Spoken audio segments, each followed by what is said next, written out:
તુકારામ છે, એકનાથ છે, નામદેવ છે, કબીર છે, સખુબાઈ છે, એ જે ઘણા પત્રો મહારાષ્ટ્રમાં જ છે.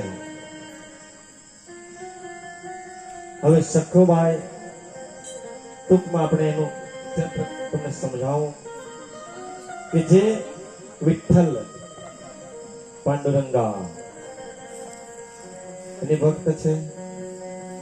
જેમના માતા પિતા કોઈ સંતાન ન હતું તે સમયે પાંડુરંગા પંઢરપુર જઈ પ્રાર્થના કરી અને જ્યારે પ્રભુ એમને જવાબ આપ્યો કે તારા ઘરે દીકરીનો જન્મ થશે અને એની ચર્ચા ગામે ગામ આખા વિશ્વમાં થશે. હવે એ ભાવ લઈને ત્યાંથી ગયા છે બંને પતિ પત્નીઓ અને જે સમયે ઘરે આવ્યા થોડા જ સમયમાં દીકરી અવતરિત થઈ અને જ્યારે 5 વર્ષની થઈ દર વર્ષે જ્યારે પંઢરપુર ચાલતા જતા અને તે સમયે ઘણા બધા ભક્તો ચાલતા જ જતા હતા.